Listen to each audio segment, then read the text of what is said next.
Hello, everyone. Welcome to ITS 140. All right. So, as you know, today is the last day of classes. So let me share the Brightspace here. All right. So you should be seeing Brightspace now. I'm going to go to 140. Go to content. All right. And if you look here, let's go to the course website. And as you can see, you should be seeing this now, the course website. See here in the calendar, last week was, obviously Thanksgiving week. And we went over Python GUIs with tkinter. And as you know, I didn't give a homework, but I just suggested that you incorporate this into your term project. All right, today is the last lecture. Today is December 1st. As you can see here, this is all we have left of the semester. Today we'll be covering a few leftover topics from object-oriented programming, just very briefly. And then we're going to get into the topic of recursion, which is a very interesting topic, I think. And as logic, it's a logic course, it's kind of a good topic to cover. But as I said, it'll just be, light lecture. And then after that,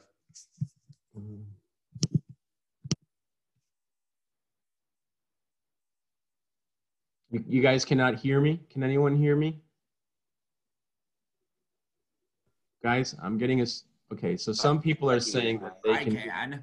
Yeah, some people are saying that they can hear me. So if you're having trouble hearing me, maybe your microphones or something. All right, maybe just get out of the session and come back. That sometimes fixes. All right, so as I was saying, last lecture today, December 1st. December 3rd, just work on projects. So we're going to do the same thing we've been doing several times this semester. We're going to do the breakout rooms. And I'll just go, switch from group to group as that kind of works, it seems. And just look at your projects. If you have any questions, last minute things that you want me to help you with on the project, etc. And then don't forget that December 8th and December 10th, but mainly December 8th, is the day of presentation. So you have to do your demos. Make sure you have like a PowerPoint, a demo. I'm gonna pause the video here because don't need to record. Start recording again. And I'm just gonna say that again just in case there's a student watching the video. So remember, the final exam is December 15th, Tuesday, 12:30 to 2:30. That day. All right, so now let's go ahead and switch over to the Brightspace environment again.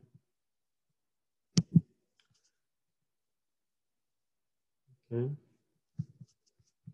And so the last topics that we have this semester are today recursion and also some things from object-oriented programming. So I'm just going to go ahead.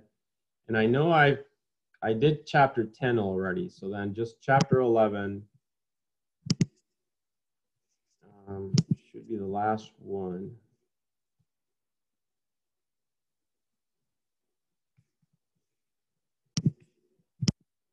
Okay. Right, so we're going to start with this one. So hopefully, let me see if I have to share this. Yeah. So you should be seeing the slides now.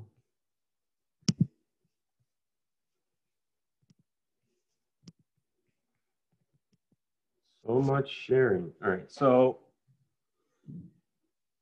inheritance. That's the topic that we're going to cover today. And this is a topic related to object-oriented programming. So this is just an introduction to this topic. Don't worry about it so much. I'm also not asking you to incorporate this in the term project. This is just one of those topics that just for completion I want to cover. but you will certainly see a lot of this or a lot more of this topic later on in your studies, right? And so right now it doesn't really require that much coverage of it. All right, so you know, the topic is, as I said, inheritance, right? And as that, you know what inheritance means. It means, people leave you things, leave you money or assets of some kind.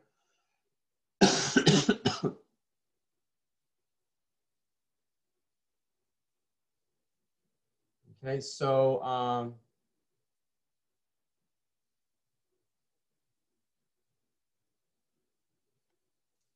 So before we studied object-oriented programming, OOP, right? So we've gone over that, and you should have an idea. I'm not going to repeat any of that. You can go watch that video again if you don't recall.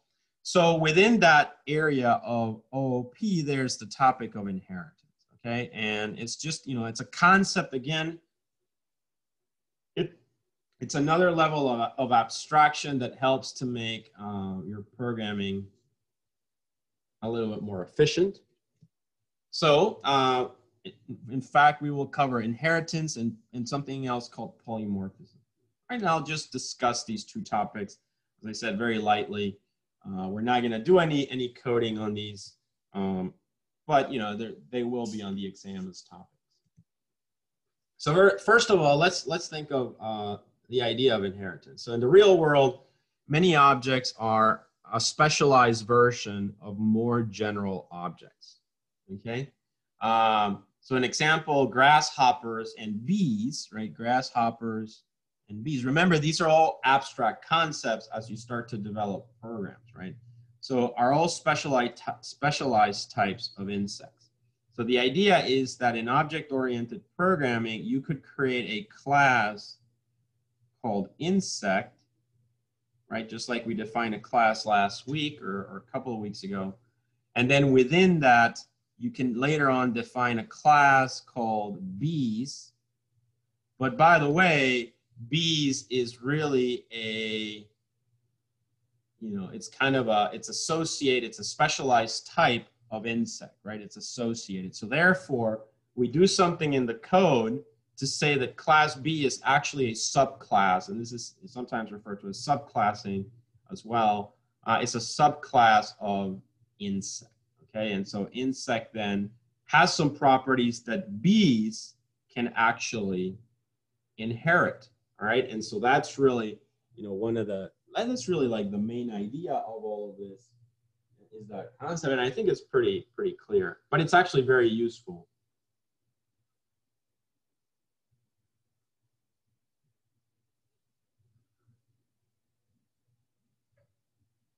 In AI, for instance, when you do a lot of models, you have specialized general models, and then those models have a lot of properties associated with them.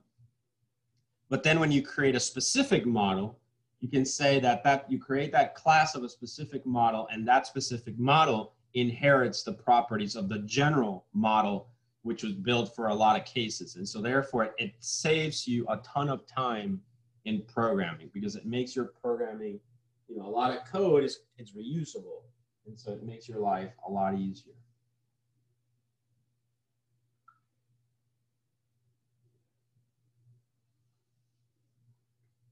So in addition to the general insect characteristics, they have unique characteristics. So for instance, insects, I don't know, they're small, right, usually, but grasshoppers can jump. I don't know that they can fly. Whereas bees can sting, make honey, build hives. They also fly, right? So, or at least fly better than grasshoppers. Grasshoppers may fly, I don't know. So, but they're bigger, and so they got, as this states, some can jump, others can sting, right? A bee apparently can sting, makes honey. So they have different unique characteristics as well as general characteristics, and that's the general idea. So here you can see the little diagram over here, and we have an insect class.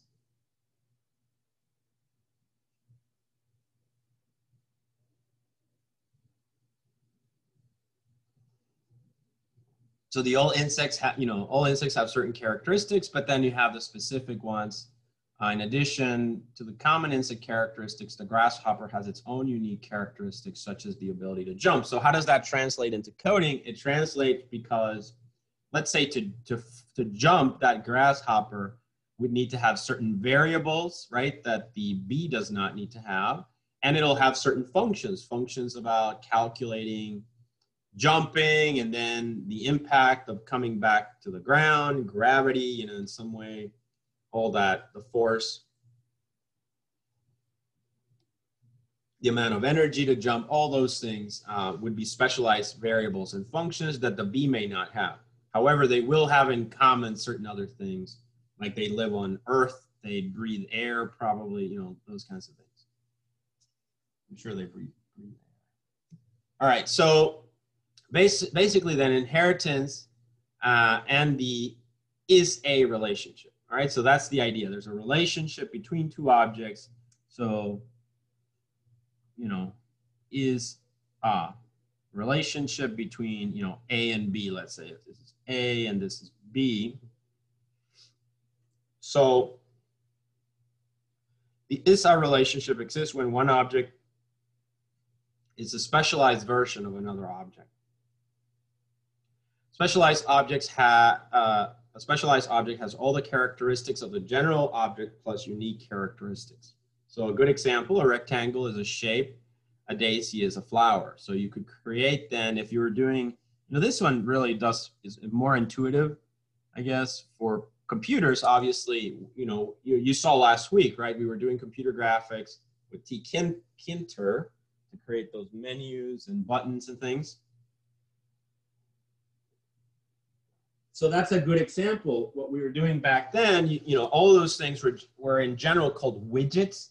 So we could just call the main class widget and then do a type of subclassing where we would have a derived class called, button, or in this case, shape, and then rectangle, right? Or a flower, two daisies. Right, so hopefully, I think that makes sense. Does that make sense, actually, guys? Do you have any questions about any of this so far?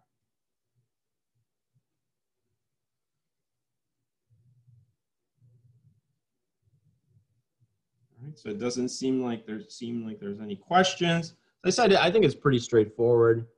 So inheritance and the is-a relationship. So inheritance used to create an is-a relationship between classes. And then this takes us to the idea. We have these two terms. And as I said, you don't have to worry about this so much, but we do have these terms of superclass and subclass. So superclass, so these are references that whenever you're writing the code, you might actually use in your code.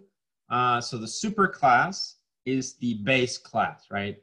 It's a general class, whereas the subclass is the derived class or the specialized class. So this would be the insect class, and then this would be the bees class, okay?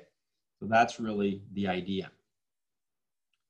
So a subclass is an extended version of a superclass.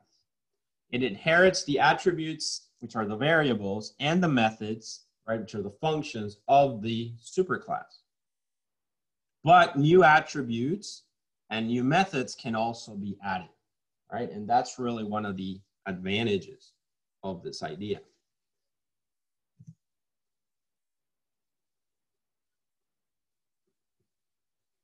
Another example here is create classes for cars, pickups, trucks, and SUVs. So all our automobiles. So, they all have a make, year, model, mileage, price. So these are the attributes of the base class. But in addition, then you create subclassing of car, pickup, SUV. And cars has a number of doors. Pickups pickup truck has a drive type. I would say they have the bed of the truck. SUVs has more passenger capacity, more volume, right? Those kinds of things. So they can have you know, the specialized characteristics as well as the general ones. So now if we look at the definition of how do you do this in the code. So now, you know, the code or syntax, so code syntax actually. All right, you can see here,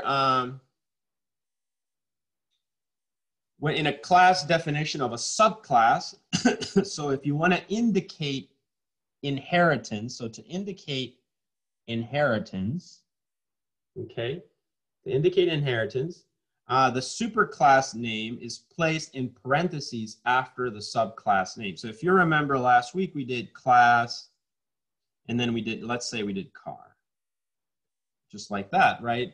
And we created the class for car, but now to indicate that this inherits the properties of the superclass, because this would be a subclass, then we're gonna plug in automobile.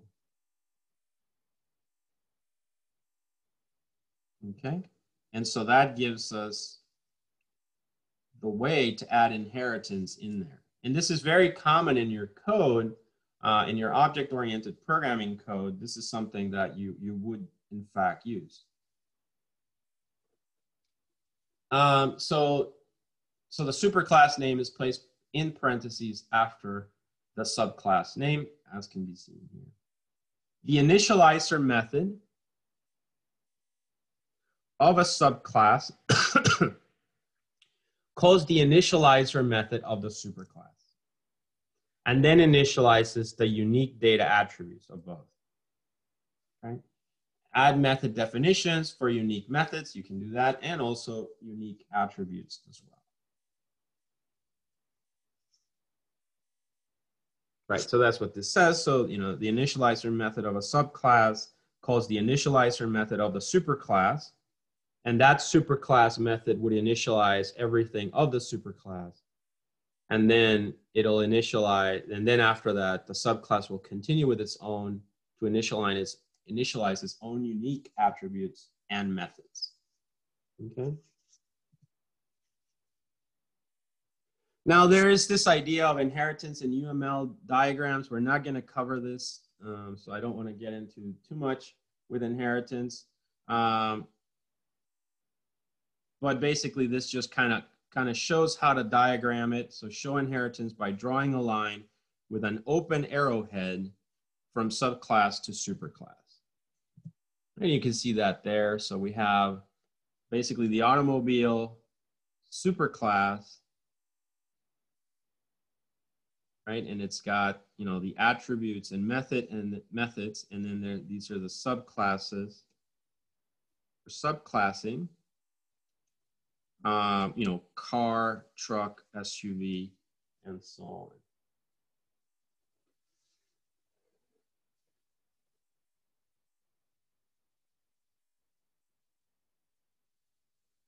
All right, so does that make sense, guys? Any questions so far?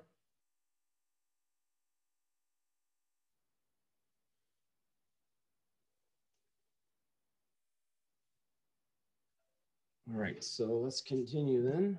So polymorphism. So that, you know, that was kind of that idea of inheritance. Now polymorphism, and this is a term that that is used for several things in computing. You will see this again in when you talk about, you know, malware and things like that. You know, computer viruses. You will see that. But here, let's just think about it in the context of programming, right? So polymorphism, an object's ability to take different forms. All right, so essential ingredients of polymorphic behavior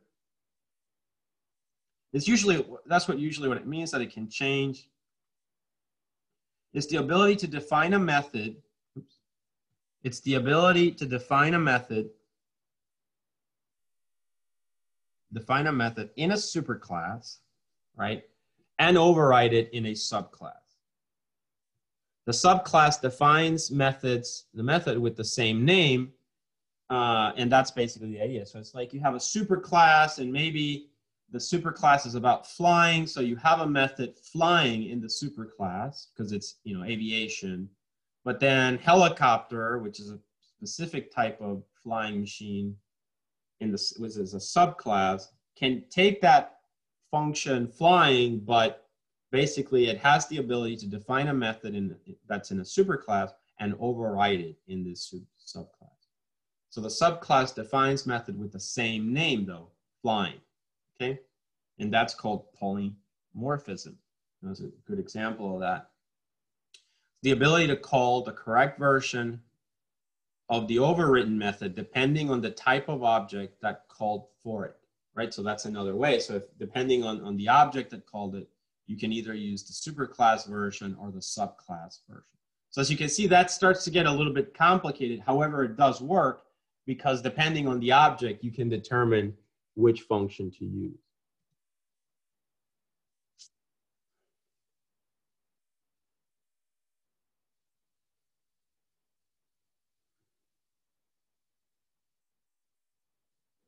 All right, so one example of overriding a method is the init method. So the init, if you remember, is the constructor. So all functions have constructors basically, right? And that's really, where this type of problem actually comes from.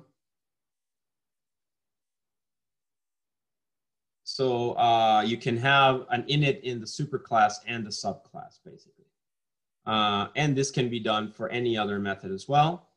The method can call the superclass equivalent or do something completely different. So that's the idea. So you have the same methods, so such as a constructor, which you would have in both methods, but based on the object that calls it, you decide which one you're going to use.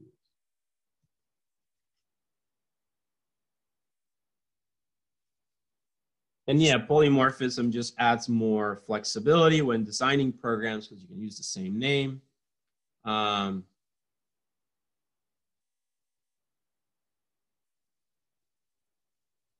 Okay, and then, these things, we don't have to get into this. This talks about errors. Yeah, these are functions. These are just, now it's just jumping into helper functions for determining if an object is an instance of a class. This is not so important for the concepts of inheritance and polymorphism. Okay, and that's pretty much it. So as you can see, pretty short chapter. It was just really a basic introduction to the topic of inheritance. So really out of those slides, the only thing that's really important is to have a good understanding of inheritance and polymorphism. Are there any questions at this time, guys? Yes, I have a question. I understand how inheritance works, but I have very little practice with polymorphism, and I get lost very easily. Okay. No, right. So like I said, I'm only introducing this topic. So as polymorphism, you saw the definition there, is just a way to use, so let me go back to it. Where was it here? Can you see this?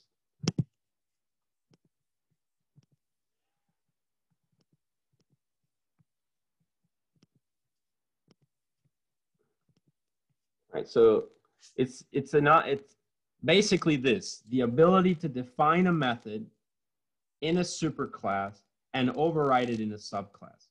So basically in the subclass, you define a method with the same name. So for instance, if you have, class insect and it's got the init, right? That's a method that we have available there. It's the constructor. But then you define another class B as insect. You see this? And this one also has its init characteristics. Okay, so basically they both have the same name, but they can have different definitions of what you're going to do in them, right? And so basically there's some way whenever you're calling the code to define which one of these you're using. Does that make sense, Amy or Emily? I mean, a little bit. I would just have to practice it. Yeah, so I wasn't planning on getting into this that much. Let me see if I can think of an example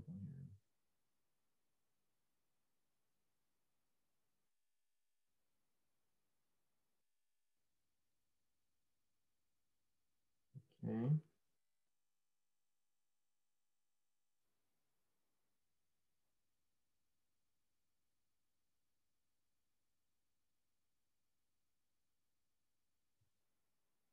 So basically, another definition of polymorphism in Python, polymorphism lets us define methods in the child class that have the same name as the methods in the parent class.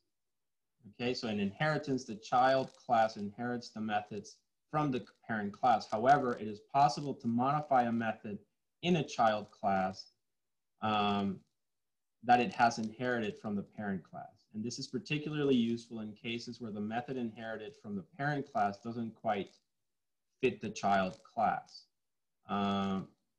So basically, in such cases, we just re-implement the method in the child class. And this process of re-implementing a method in the child is also known as method overriding. So let's think of an example, I guess.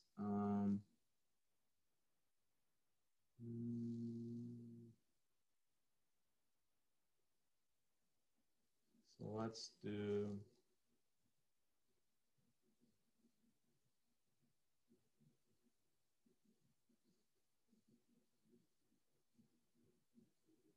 All right, so let's go to the Jupyter Notebook then. All right.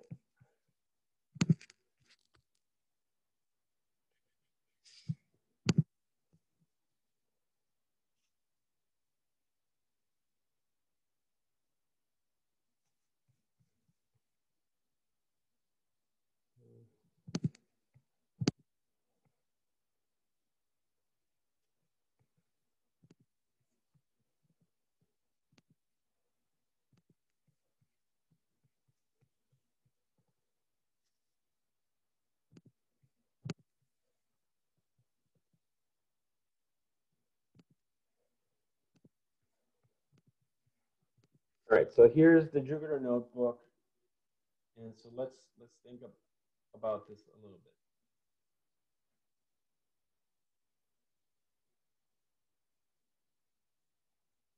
So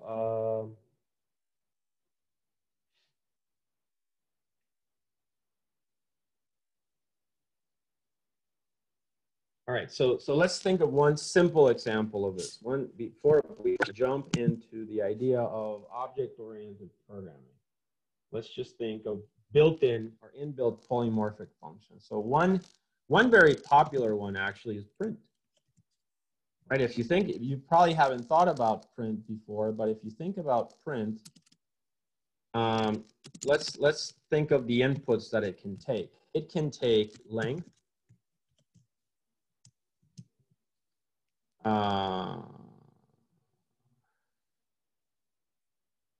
sunny, right? So if I do this, it gives me 5, you see that? But if I do print of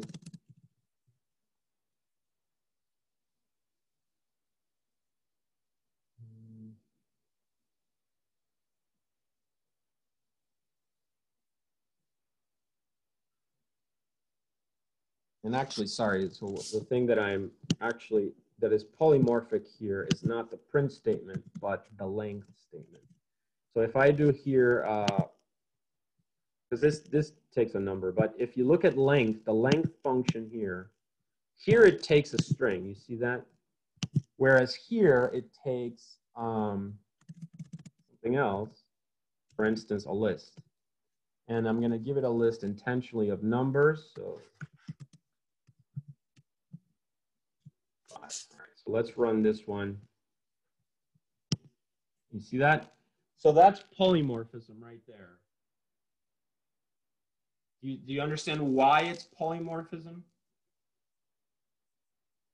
Yes, I do. Why?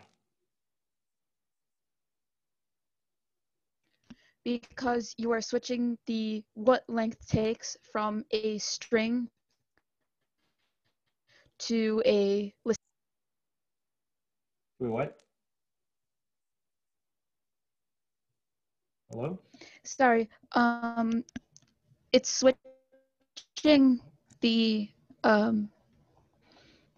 is my mic on? Yeah, I can hear you now, yes. You were doing well, go ahead. Okay, I don't know why like my mic is having problems. I have everything plugged in properly. It's probably just Bluetooth, I don't know. But how I know that it's polymorphism is you are switching what length is taking from a string to a list of integers, which are two different data types. Exactly. So actually, without getting into classes, if we go back then to the definition that we had, maybe it'll make more sense now. So if you're seeing the slides now, look at what it says there. It says polymorphism, an object's ability to take different forms, right? And essential ingredients of polymorphic behavior is ability to define a method, which is a function like length, right? In this case, length, in a superclass, and override it in a subclass. And so the subclass defines method with the same name, right? But it'll take different inputs.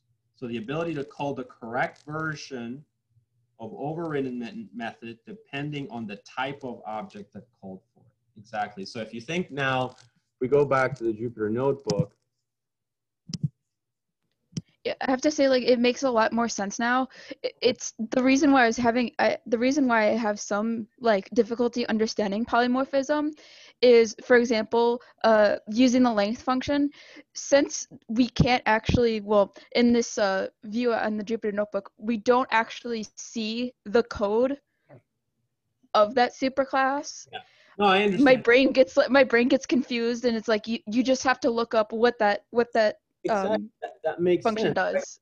So it's like the length function, if it takes a string, it just knows to use the version. Obviously, the code would be written a little bit different, right? Than if Yeah. it gets a list of objects, because the objects could be numbers, they could be just about, they could be strings, whatever. But yes, that you said it exactly right. It's the same function, because there's different inputs. You can override the, the functionality of it, because you have the object, basically the type of object finds the right code to use, or the right version of the function, in other words. So the word polymorphism just means having many forms. So many forms for a function means same function name, but different code inside. Okay, and so that's an idea. For different data types. We've seen that. Let's see.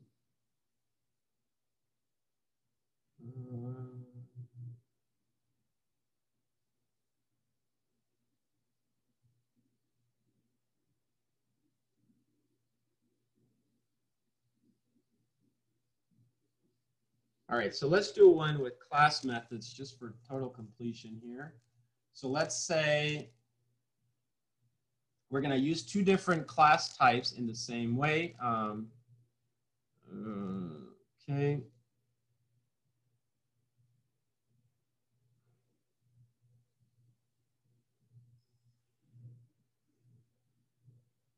All right, so let's go ahead and define, for instance,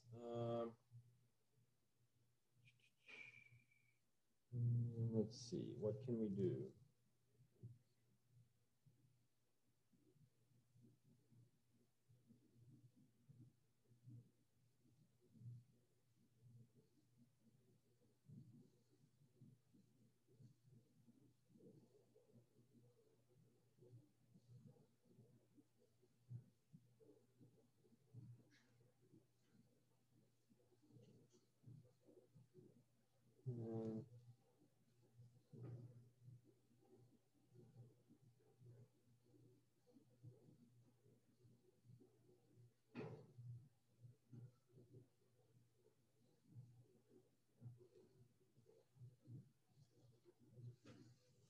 All right, so let's do this one. Class bird, right? Bird, like that, right? That's the superclass, and then we're going to define within it a method called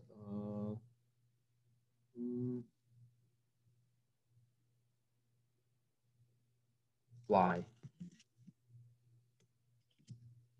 Okay. So that takes self, that's the object.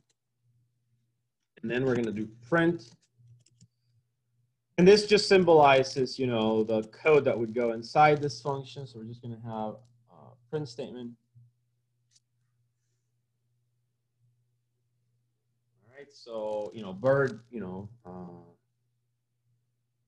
flying high, let's say, something like that. All right, so we have our function there kind of defined. Now we can go to another class, ostrich, right? Ostrich is a bird, but it does not fly. You see that? So first of all, this is an example of subclassing, right? And then now within this, I'm going to define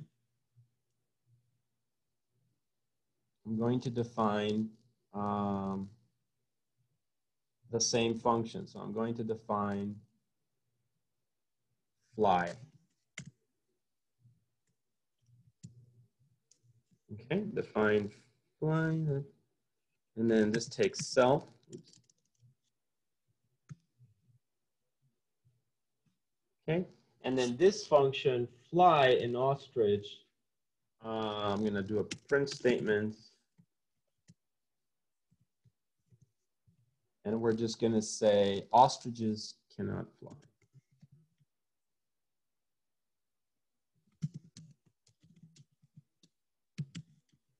Okay, so there we have two functions basically.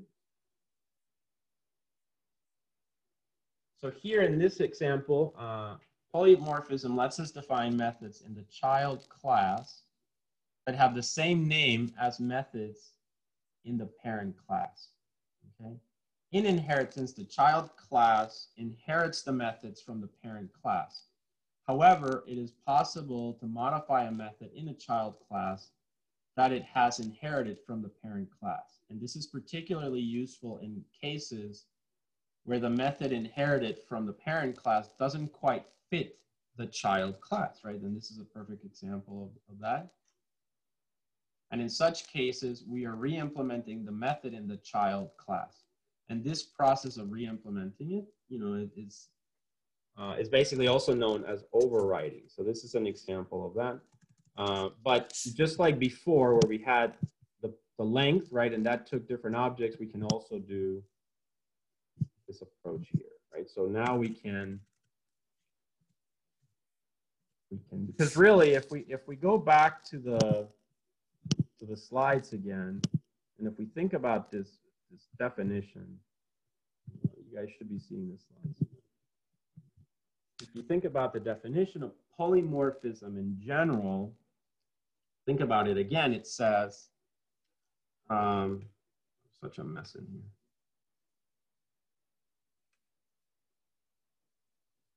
All right, so polymorphism, it says an object's ability to take different forms. That's really all polymorphism is, okay?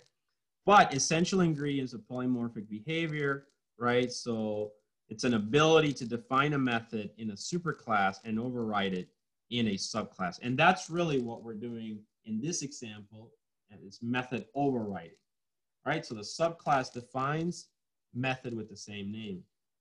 You can also have the ability to call the correct version of overwritten method depending on the type of object that called for it, right? But, you know, in this case, overriding is the basic idea. And so I'm going to go over here back to the Jupyter notebook. All right, and so I'm going to overwrite. I have my class bird, obviously. Most birds fly, so that's why I wrote flying high. But then you can have the class ostrich, which is also a bird. You can see it inherits the bird function. So let's add actually a second function. Let's call this one define. Let's just say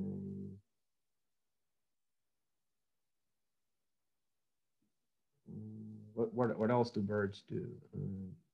Sleep, right? Birds sleep. All right. So self,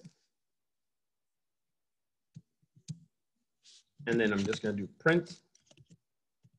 You know, the bird is sleeping.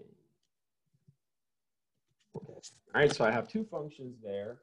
Now I'm going to go down here and I'm going to create an object. Oops. An object. This is just some variable I'm creating here. Keeps doing it. Object. Oh, wow. Object, there we go. Bird, let's say. It's a general bird. So that's just going to be bird. There we go. But then I'm also going to create an object underscore ostrich.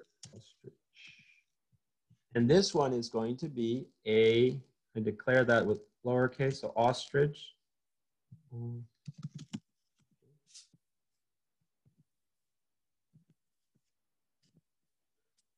Okay, oops. Ostrich right there, right? So I've got the two objects there, and one is a subclass of the other, basically.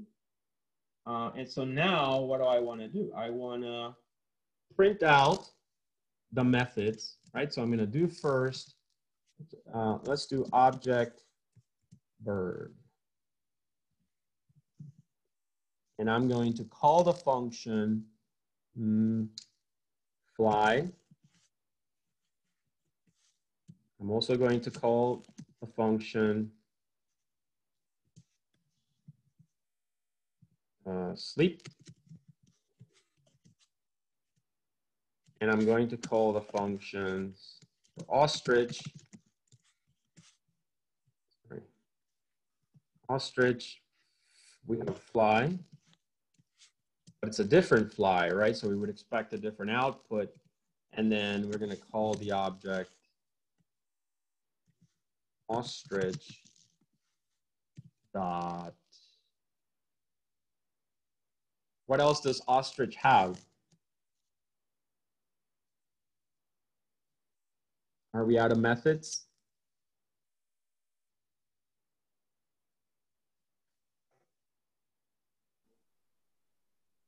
Long legs. Huh? What? Say that again, sorry. I think we have methods. Which method? I think we're out of them, Tennessee. So we have the inherited function, right? Oh yeah. Sleep. Yes, because it should be inherited, correct? Yeah. So this one has two methods. This one only has one. And that one is overriding this one, but there should be the inherited function. So let's try this. All right, so let's take a look at this. So the first one, bird fly, it's calling this class, yeah, flying high. Then it called sleep, the bird is sleeping. See that? But then we called ostrich, and ostrich, so let's look at sleep first. Is sleep the same one? Yeah, the bird is sleeping. It just inherited that function from the bird class. So the subclass ostrich inherited from the class bird. Then we look at fly, and fly now has been overridden because, so this is an override, right? So you can see here ostrich, its own fly function says ostriches cannot fly. Does that make sense, guys? Yes, it does. All right, great. Any questions?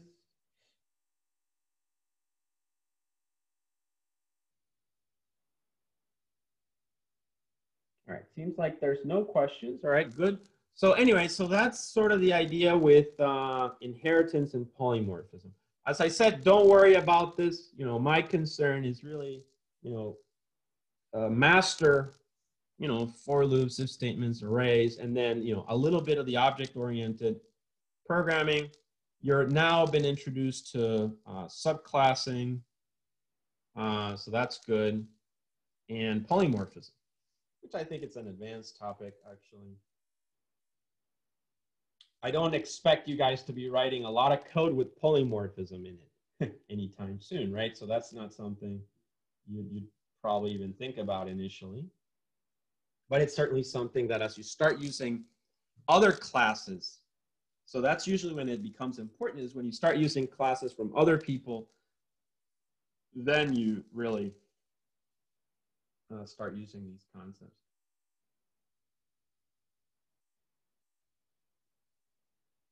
Okay.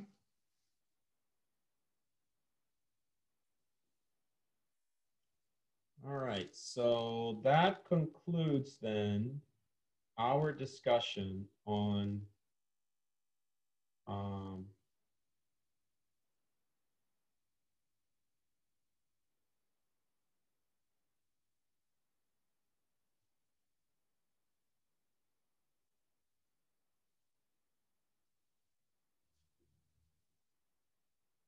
right, so now we're done with this topic, okay? So we've concluded it, I think.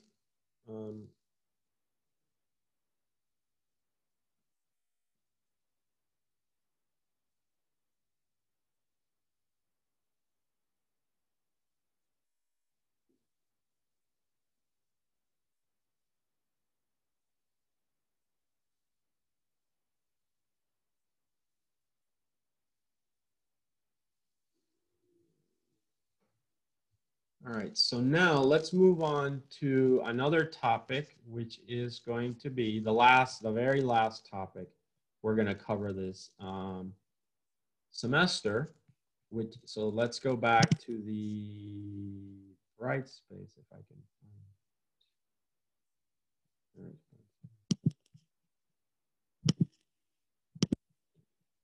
I'm sharing bright space now. So basically we finished both of these two slides.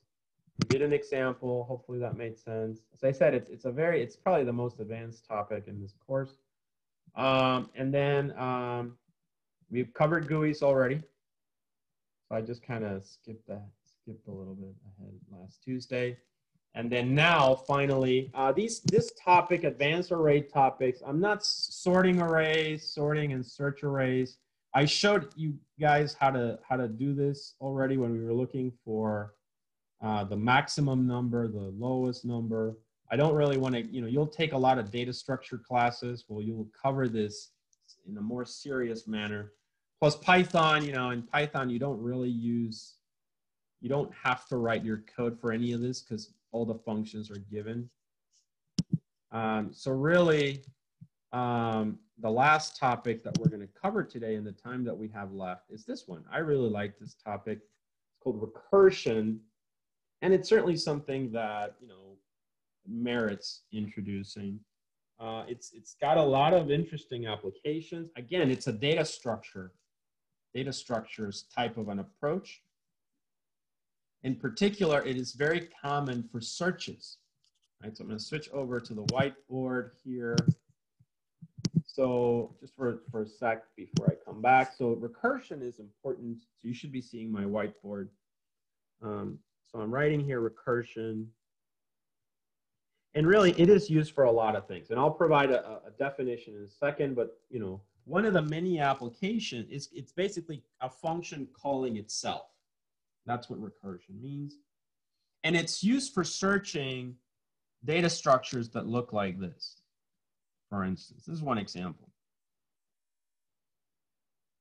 All right? So you're going to learn when you take your data structures classes about searching.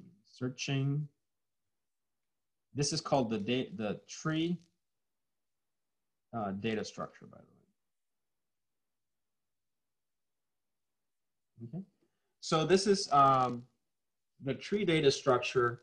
And basically this type of search you want to search this, right? So these are usually called nodes and links. And so basically what you want to do is, do you search, you know, in that direction, or do you search, search like going all the way down, going all the way down to the leaves. And then once you get to this leaf, you have to come back to the previous one, go to this leaf, and then go back to the previous one, you know, and all of it. So these types of searches are called depth and breadth. Depth searches. So depth search and breadth. No, sorry, DFS and BFS. So it's depth first search or breadth first search, right? And so they're just basically advanced techniques and data structures, but at the heart of the code is something called recursion, right? Recursion. And so we're obviously not going to cover this, right? That's not what we're going to cover today. That's a course when you take your data structures class, which should be a lot of fun. But really today, we're just going to use or look at one of the main mechanisms for doing something like that. Right? Our last topic, you know, there's the Fibonacci. How many of you know what the Fibonacci sequence is? Who knows what that is? Anyone know what, have any of you ever heard of the Fibonacci sequence? I've definitely heard of it. I know it has to deal with the sum of the two previous numbers in the sequence, but I really don't remember anything else. Okay. How about the factorial? Probably saw that in high school or something, right? Right. So all of those are like mathematical things, okay? And they have, you know, basically they're math, you know, numerical methods that you want to find solutions to things, right? And again, recursion comes into that. So what I'm trying to convey to you is that recursion is a technique that is critical. I don't want you to just to think, oh yeah, it's just some esoteric, you know, concept. Polymorphism is something that you wouldn't use that much, right? You know, especially if you're writing something from scratch, you might use it when you're implementing a lot of object-oriented things using other people's libraries, but you probably won't be doing that for a while. Recursion, on the other hand, is something that even when you're writing your own code from scratch, algorithms that you might use are built in around recursion. So for instance, depth first and breadth first search. So I'll just really quickly give you an example. I believe I have here, let me go back to this, and we're going to go back to the course. So you guys should be seeing Brightspace again. So I'm just trying to motivate this. If I go to the course website, so you should now be seeing the course website. And we're going to go to my GitHub, which is usually where I have a lot of code from courses. And then you can see here,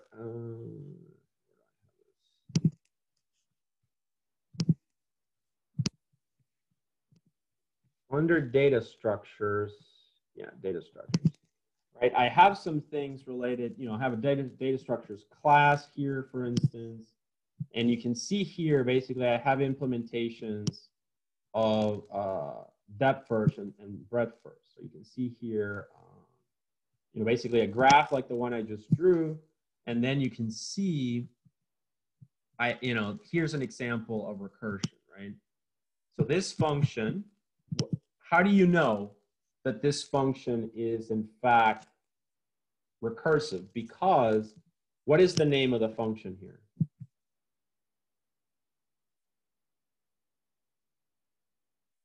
What is the name of the function?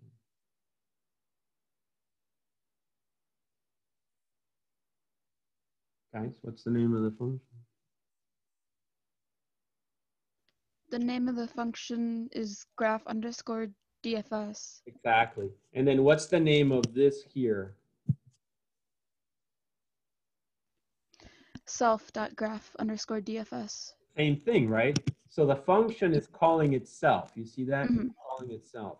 And so that's really what, so I want to, I want to show you, instead of typing this up, I can just show you. So that's what, that's the idea, right? With recursive things is that they end up calling themselves, okay? All right. You can see here another example. I have the function traverse preorder, and then I have traverse preorder over here. So they're basically, or this one is called traverse in order. These are just different types of algorithms for searches. Traverse post order. So don't worry about this. This is a more advanced class. But my point is that these are examples, without me having to write the code, you can see here, these are examples of recursion. So that kind of gives you an idea of what it is. So now let's go back in the time that we have left.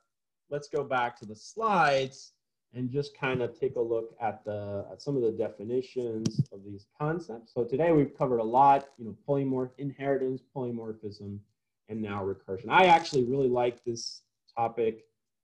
If I had more time, I would usually spend a lot, because I like playing with all the, like the Fibonacci and all that. All right, so let's go over here to content. Okay, and we're going to open up the slides over here. Close this. Find my bearings. All right, so here we have our recursion.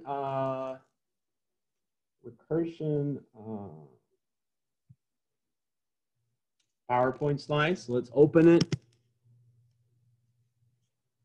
All right. Oh, I didn't mean to do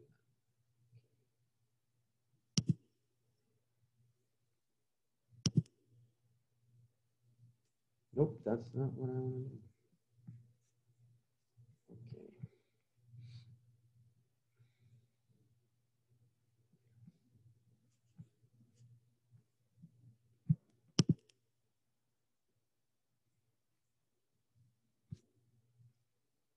Okay. I have to hit download. All right, there we go.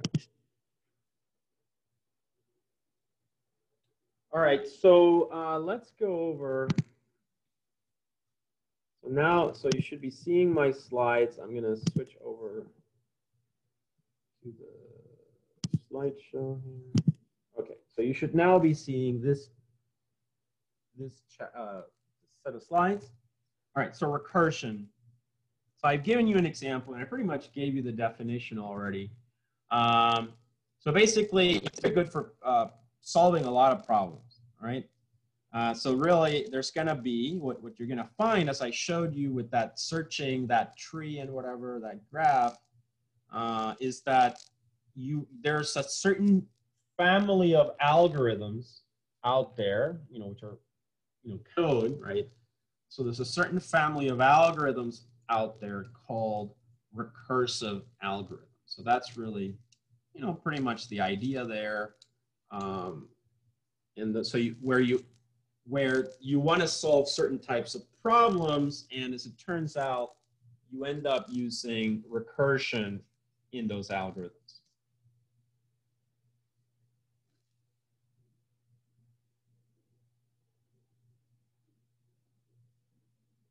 All right, so the first thing we want to do is we want to provide, a formal definition. So a recursive function is a function that calls itself. Okay, and I've said that before. Recursive function must have a way to control the number of times it repeats, right? So that's usually done through some kind of an if statement, because otherwise it would be like an infinite loop, right? So it's always like, if this print, else recursion. Then you go back into the function and you say, if this print, otherwise recursion, and so you keep calling the function itself like in a for loop. And it usually involves an if statement or if else statement, which defines when the function which defines when the function should return a value and when it should call itself. Okay. So depth of recursion just means the number of times a function calls itself. So you can see that here, six calls to the message function, right? So you can see here, so in the main, you call the function, and then you go back into the function, and it calls itself again, and then it calls itself again, you know, and so on. Okay, so this just kind of gives you the idea that the function keeps calling itself.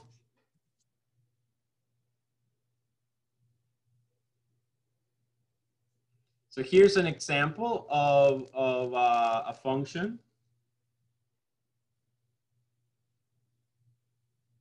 So you can see here, you have basically the function message and the variable times, right? And let's say times initially is equal to 5.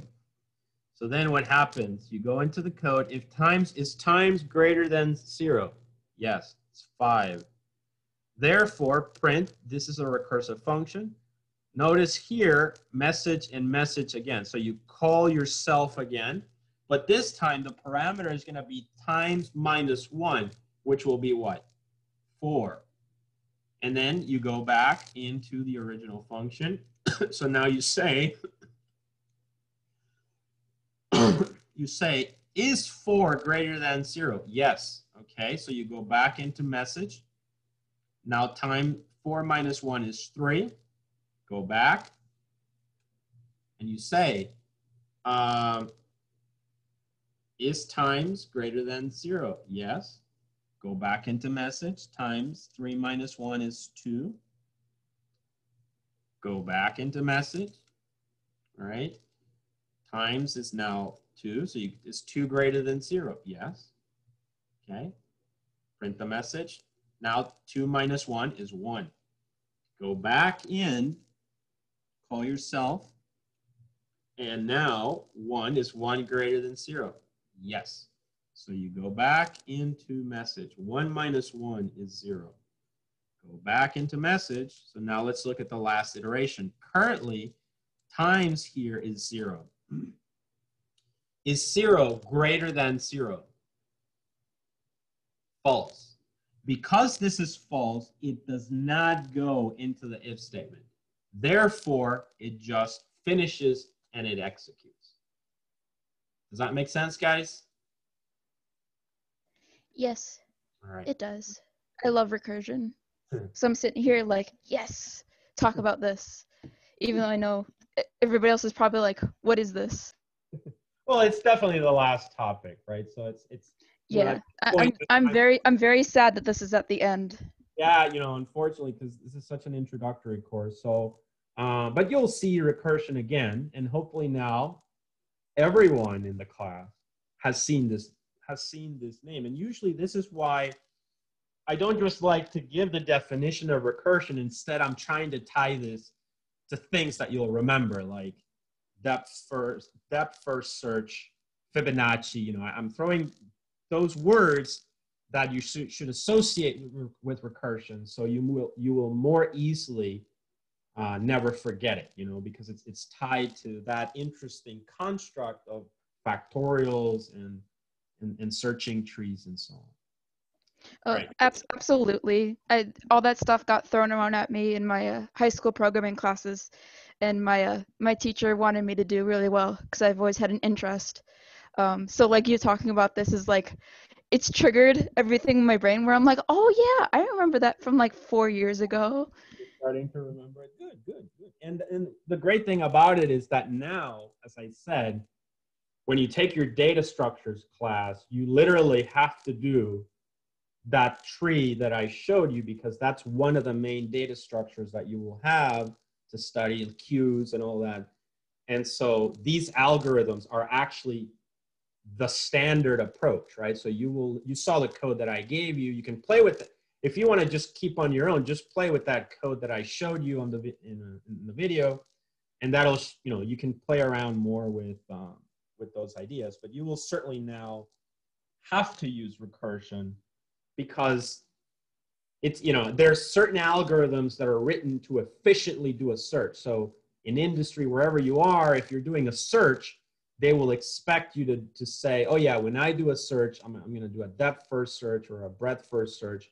And you saw that I had like in order, pre-order, all of those are different versions of how you do the searches for efficiency, okay? For efficient, you know, if you're like Google and you're searching queries, you know, you really have to be very fast, right? You know, you're going over millions of records. All right, so now let's move on to the next slide. All right, so problem solving, and as I said, that's really one of the key things, okay? So, so recursion is a powerful tool for solving repetitive problems. Recursion is never required to solve a problem, but you will find that it sometimes makes for nicer code, you know, more elegant code, you know, simpler to understand sometimes. So any problem that can be solved recursively can be solved with a loop.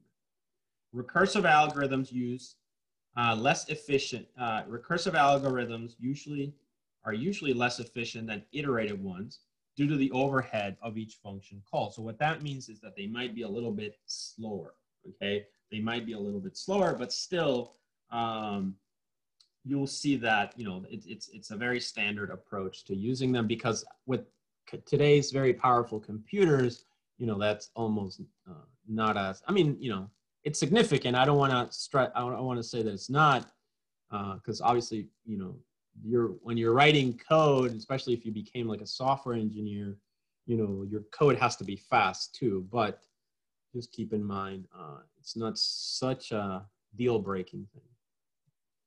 All right, some repetitive problems are more easily solved with recursion, and that's really what it is. You know, some of these algorithms make a lot of sense when you do them with recursion. The general outline of a recursive function, basically, if the problem can be solved now without recursion, solve and then return. Okay, that's sort of the approach. So if the problem can be solved now without recursion, solve it and then return to it. Otherwise, reduce the problem to smaller problems of the same structure and call the function again to solve the smaller problem. And that's, you know, it's called a recursive case. So that's, you know, that's just where the name comes from, basically. Okay. All right, so here we go. So using recursion to calculate the factorial of a number. So math, a little bit of math. In mathematics, we have little things like this. You do this a lot. So if you've taken a statistics course, and in your stats course that you will take, you should definitely cover probabilities. And a lot of the time when you know, these things show up there. So notation represents, so in mathematics, the n, exclamation point notation represents the factorial of a number n.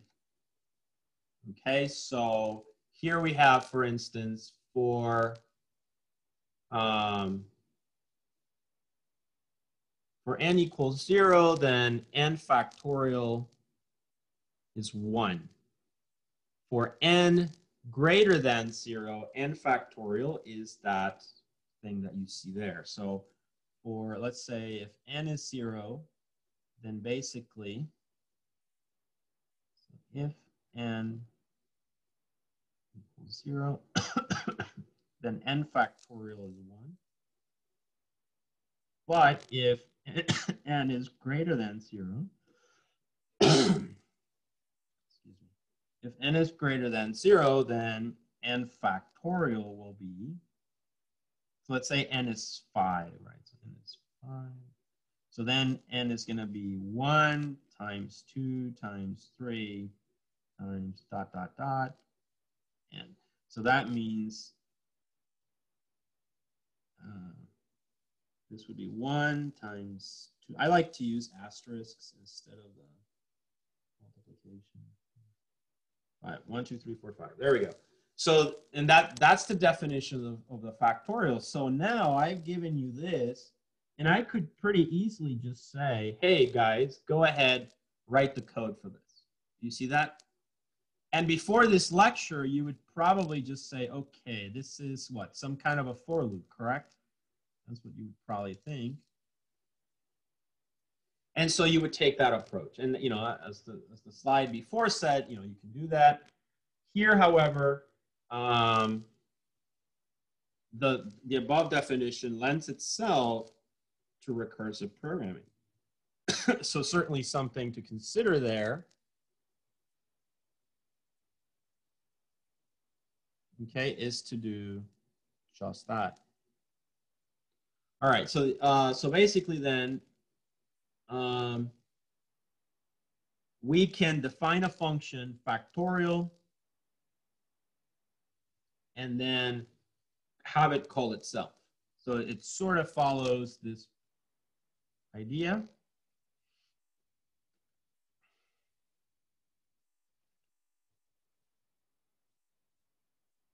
And notice here it's calling itself. But every iteration, you could decrease. Now you might ask yourself, how did you just come up with that? You know, so usually what you would do is you would start printing a lot, right? So you print the value, you know, you would print the values.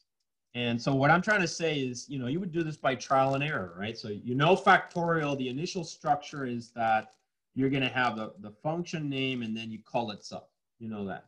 And then the things that have to be modified are this and the relationship of the function to whatever you had before.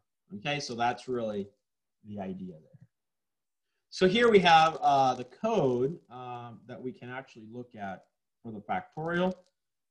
So the factorial function uses recursion to calculate the factorial of its argument, which is assumed to be non-negative. Okay. So here we have the idea that, you know, we have num, and then if num equals 0, then you just return 1. Okay, and that's basically it. Else, if it's another kind of number greater than, not 0 basically, greater than 0, then you return num, which is this one, right? Because you're passing that value.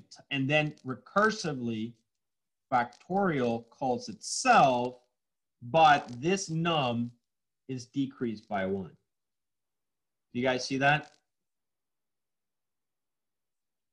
Does that make sense? Guys? Yep. All right, so let's just really quickly implement it on the Jupyter notebook. All right, so let me switch over to that. Do I even still have? All right, so I still have that Jupyter. I'm going to share that.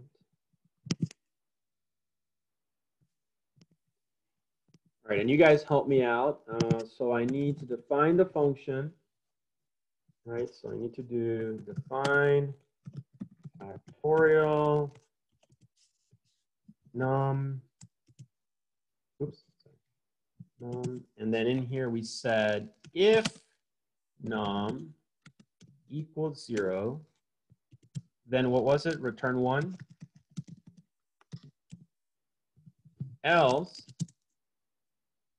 num, I'll return num times factorial.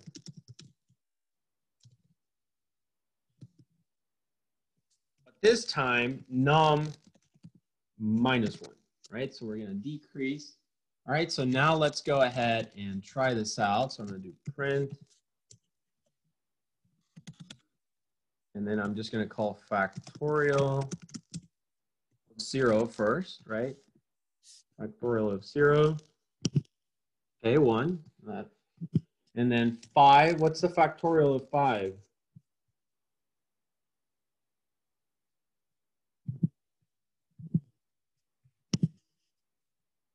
Anyone know? Is it 120? It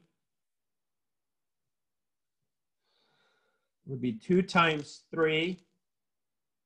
That's 6. 6 times 4, right? That's 24. 24 times 5 is what? Yeah, 120. There you go. So that works. Any questions? Nope. Nope. All right. Good. Okay, so then where were we? All right, so we looked at factorial then, and we've seen an example of recursion here. This, you know, we don't have to do this. We went over the code already.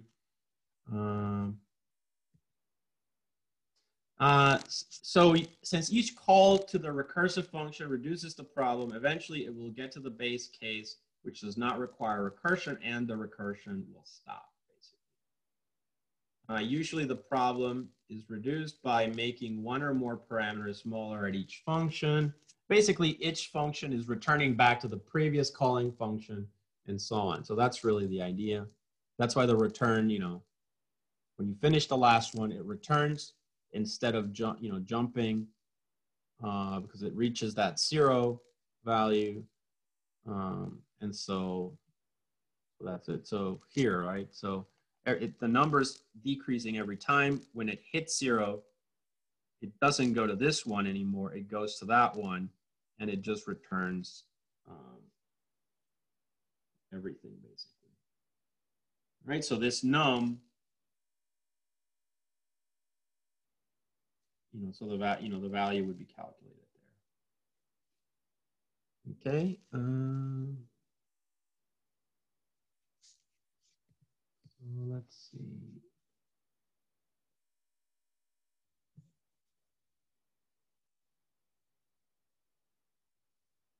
All right, so this we can skip.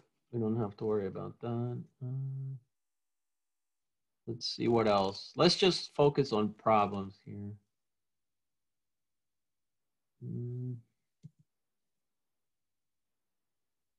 We don't have that much. We only have like 15 minutes. So let's pick up a problem. All right, Fibonacci. Let's do that one. Yes.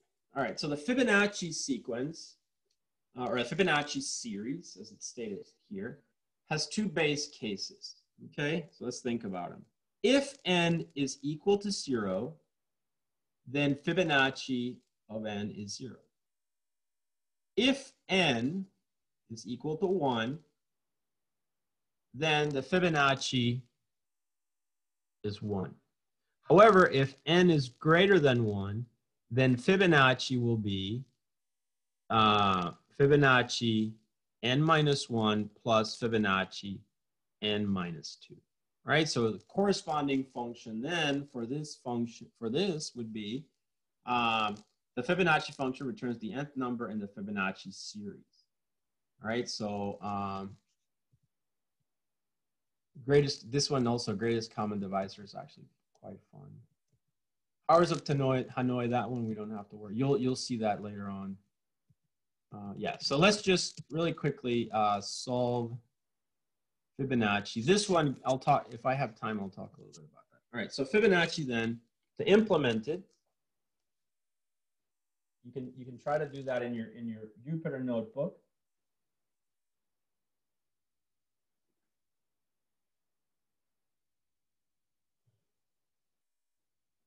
All right, so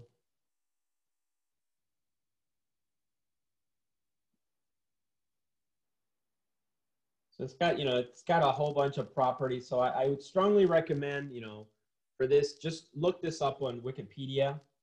Have a good read of it. You'll find it, interesting. It's got some interesting anecdotes, etc. And figures, right? The graph. But anyway, you can see the code is actually straightforward, pretty similar to what we did before, actually. Right, so we got 0, 1, and then remind me how n minus 2, n minus, or n minus 1, n minus 2. So then let's go ahead and, let's go back to the Jupyter notebook.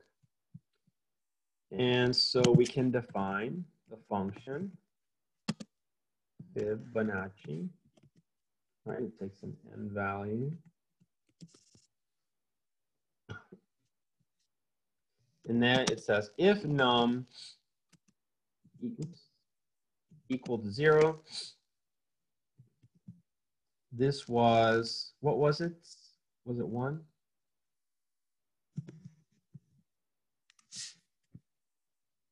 It was, you return 0.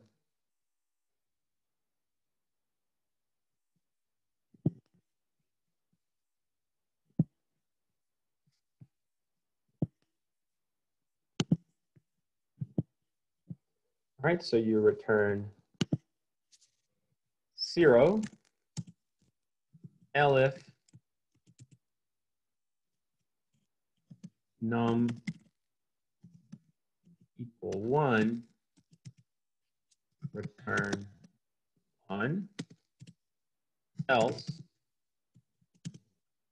return Fibonacci n minus 1 plus Fibonacci n minus 2. You guys see that?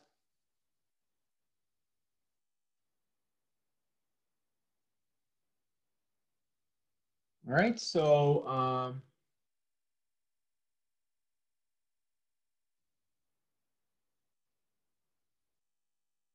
so what's the definition of the Fibonacci, which is the thing that was missing in that PowerPoint? Is Fibonacci in mathematics, the Fibonacci numbers, commonly denoted by Fibonacci, form a sequence called the Fibonacci sequence, such that each number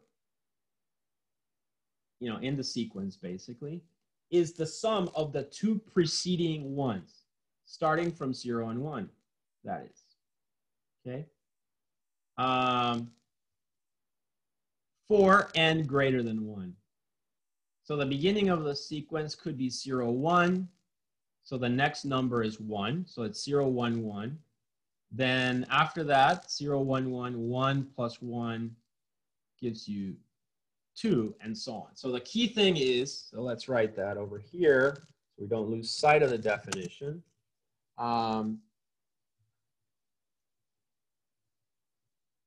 In the Fibonacci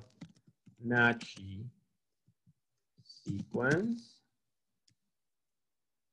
each number in the sequence, are you guys seeing my Jupyter notebook? That's what you should be seeing.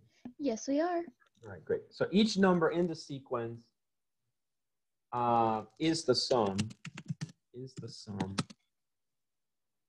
of the two preceding numbers, basically. Right, so that's a general definition. So a way that we can see this is by printing these values. So I'm gonna just do the following. I'm gonna do print, and every time I print, I'm gonna do print the number. So I'm going to print n, and I'm going to print a comma, basically. All right, so let's try that. So now I'm going to call Fibonacci. And Fibonacci will be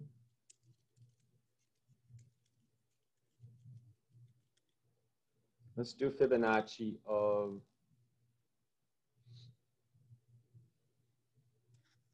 21. All right, there's an error there. Name num is not defined. Oh, so I'm using n. As you can see, how did you might ask again, how did you come up with that algorithm? There are certain algorithms that people have written, and basically you can just use them as is. These are algorithms that you can implement. Sometimes you will use recursion, on your own. But usually a lot of the time when you're using recursion, it's because you're probably just implementing one algorithm that you know is good for a certain solution. Okay, so this looks not right. So certainly this needs work. We probably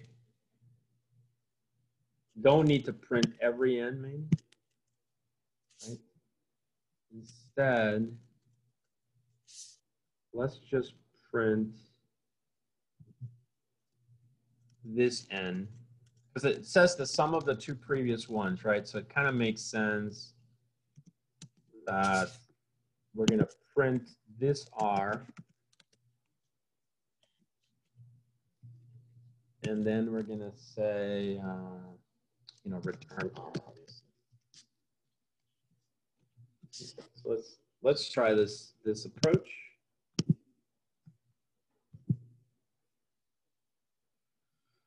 All right. Nope.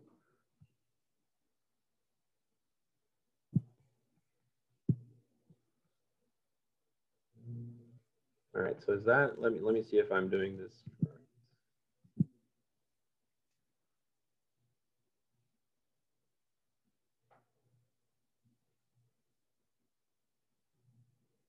So we start at a high number and then we're subtracting. So we want to print out.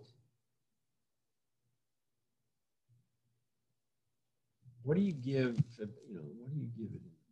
You give it the size n, right? Give it, yeah, n is the larger number. So n is 5. 5 minus 1 is 4. 3. So 4 plus 3 is 7.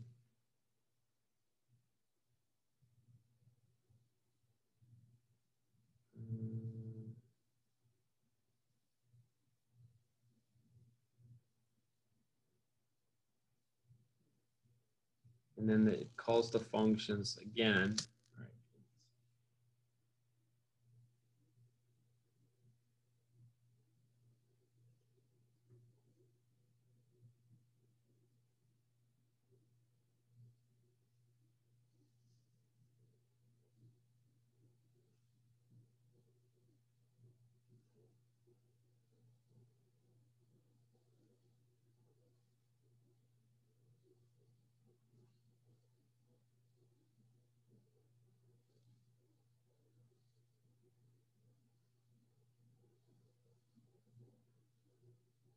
So what do we give it?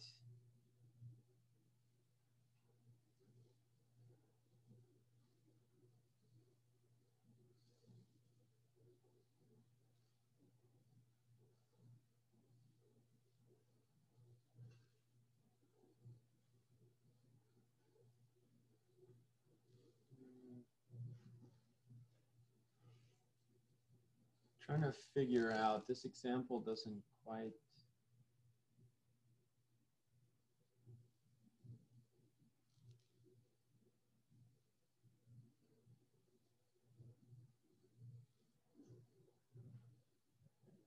All right, so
All right, so let's do this. Let me try to figure this out since we're running out of time. And then on Thursday, I will, yeah, that's actually a good idea. Let's do that. So you guys work on this problem too. Okay, work on it. And then on, it's not homework. I'm not assigning homework, but just work on this problem. Wait. I'm gonna go to the, yeah, work on this problem for Thursday. Try to figure out how to print out the Fibonacci sequence. So as you can see in the Fibonacci sequence, each number is in the sequence is the sum of the two preceding numbers. So we're going by that definition. I can't really right now. I'd have to debug this, and I can't think of, you know, I'd have to print every single one of these. So if I give it 21,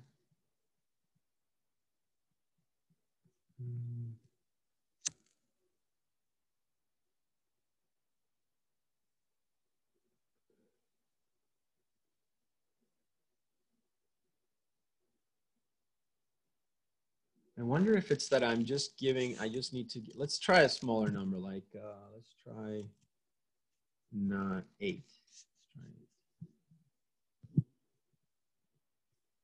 8. I have to really think about how this works.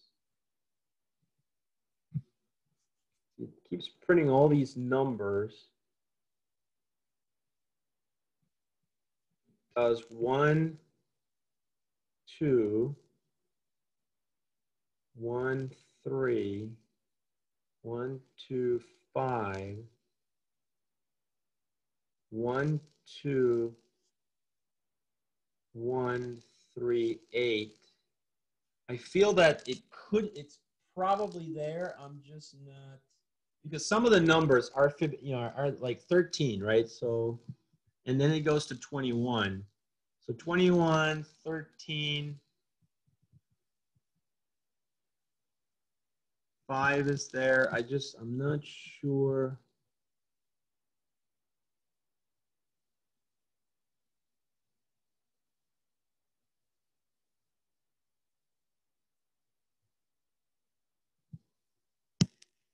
I don't think I need to print all of these, right? I only need to print. Anyway, it's 140. So let me, you guys also think about it. You know, go to Wikipedia, read up on it, but basically follow this definition and see if you can work out the code and then try to have the Fibonacci sequence by Thursday. I'll do the same, and then we'll talk then and go from there. Does that make sense, guys? Yeah, it sounds good. Sounds good. All right, great. All right, so work on it, and we'll solve this on Thursday. Otherwise, on Thursday, just project. Bring any questions that you have related to your term project. All right, so we'll stop here for today, and I will see you guys on Thursday. Have a good day.